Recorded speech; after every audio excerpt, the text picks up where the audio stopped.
নমস্কার সবাইকে, সবাই কেমন আছো? আশা করছি ভালোই আছো। আর শুভ জন্মাষ্টমী সবাইকে। জন্মাষ্টমীর তালের বড়া এবং ঠাকুরের ভোগের প্রসাদ দিয়ে শুরু করলাম আজকের আমার এই ভিডিও। হ্যাঁ, সবার বাড়িতেই নিশ্চয়ই জন্মাষ্টমী হবে, তো আমাদের বাড়িতে এবারে জন্মাষ্টমীর উৎসব পালন করা হয়েছে। তো চলো দেখা যাক সকাল থেকে রাত অবধি আমরা কীভাবে ঠাকুরের ভোগ রান্না কীভাবে সব কিছু আয়োজন করি, তো এগুলো একটু দেখাই।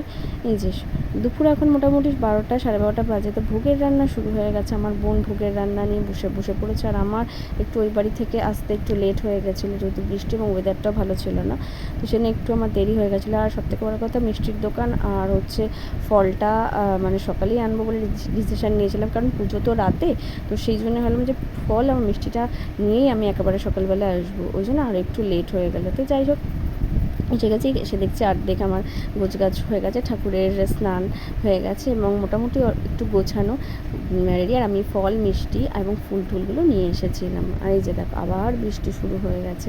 হ্যাঁ, তো এখন মোটামুটি এই 1:30 মতন বাজে।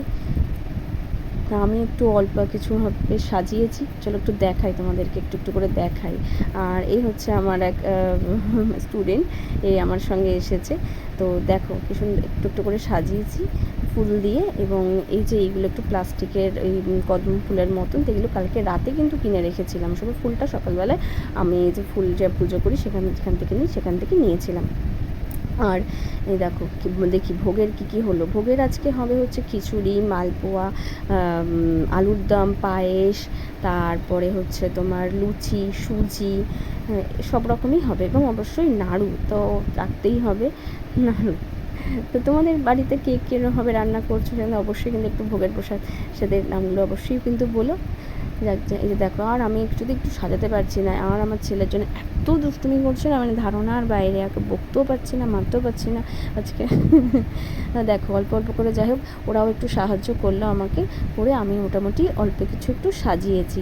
আর এই যে লাইটটা আমি দেখাচ্ছি না, দেখাই লাইটটা একটু জ্বালিয়ে। এই যে এই লাইটটা না গতবারে দিওয়ালিতে কিনেছিলাম। হ্যাঁ, লাইটটার এই ফ্ল্যাগ লাগানোর আমার বরকে হাজারবার বললাম, সে লাগিয়ে দিল না। তো লাস্টে এবারে আমি দোকানে নিয়ে গিয়ে আমার পাশের কাপড় দোকান থেকে লাগিয়ে নিয়ে আসলাম রাতের বেলা, কালকে রাতে লাগিয়ে নিয়ে এসেছি। তো দেখো কেমন হয়েছে, একটু জানিও কেমন হয়েছে। দেখো সন্ধে ঠিক হয়ে এসছে, আমি ছেলেকে ঘুমটুম পাড়িয়ে খাইয়ে ঘুম পাড়িয়ে উঠেছি। এখন একটু পুজোর জোগাড়গুলো করে সব কিছু গোছগাছ করতে করতে কিন্তু সন্ধে ঠিক হয়েই আসবে। আর অলমোস্ট অনেক কিছু হয়ে গেছে, খিচুড়ি, পায়েস, নাড়ু হয়ে গেছে এবং এখন ওই মালপোয়া, তালের বড়া আর মালপোয়া এগুলো সব বাকি আছে। নাড়ুটা না পাক দিতে অসুবিধা হচ্ছে, মানে মা করেছিল যে করছে, কিন্তু পাকটা ভালো হচ্ছে না, আমাকে বারবার করে দেখতে বলছে। তো আমারও মনে হয় আর একটুখানি পাক লাগবে, সেই জন্য এটাকে আবার রিপিট করে না করা হয়েছে। এই যে দেখো কেমনভাবে সাজানো হয়েছে। আর এই যে ঠাকুরটার বিষয়ে একটু বলি, ঠাকুরটা কিন্তু আমার মানে উপহারে পাওয়া, এটা কিন্তু আমাদের কেনা ঠাকুর নয়। তো এই ঠাকুরটা আমার জন্মদিনে, মানে আমার 5 বছরের জন্মদিনে আমার বাবার এক বন্ধু গিফট করেছিল। তো তিনি তখন পুরীতে বেড়াতে গিয়েছিলেন, সেদিন আসতে পারেননি তারা, আমাকে পরে এসেই মানে এই কৃষ্ণ আর এই রাধা কৃষ্ণ আমাকে কিন্তু পরে এসে সেখান থেকে নিয়ে এসে আমাকে কিন্তু গিফট করে গিয়ে দিয়েছিল। তো সেই জন্য এর গুরুত্বটা আমার কাছে একটু বেশি। আর হচ্ছে দেখো কৃষ্ণ সাজিয়েছি অল্প করে কিছু, ভালো হয়েছে কি না জানিও কমেন্ট করে।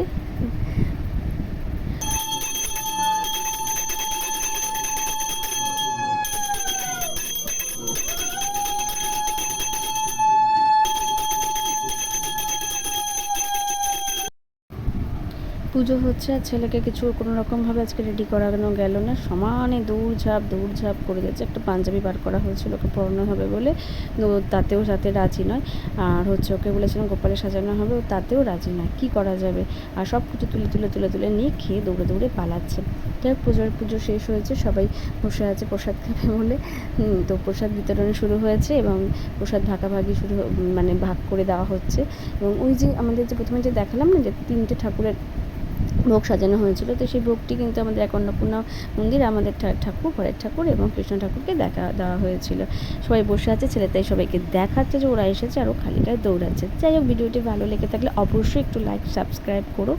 হ্যাঁ, আর আমার আজকের এই পুরো ব্লগটি কেমন লেগেছে, ভালো লাগলে একটি লাইক এবং সাবস্ক্রাইব অবশ্যই নতুন করে সবাই করো। এই যে বলছিলাম না যে এই যে ঠাকুরের যে সাজানো হয়েছে, এই যে মায়ের মহাভোগগুলো এইভাবেই আমরা সাজানো হয়েছে এবং এগুলো মা এগুলো দিয়ে আসবে। এবং আগে আমাদের অন্নপূর্ণা মন্দিরে সব কিছু আগে প্রদান করা হয়, ঠাকুর মাকে নিবেদন করা হয়, তারপরে কিন্তু আমরা সমস্ত কিন্তু কাজ কিন্তু করি। তো এইটা আমাদের বাড়ির একটু রিচুয়ালস আছে। হ্যাঁ, যাই হোক, ভিডিওটা ভালো লেগে থাকলে অবশ্যই লাইক করো। আজকে ভিডিওটা এখানেই শেষ করছি। টাটা, সবাই ভালো থাকবে এবং সুস্থ থাকবে।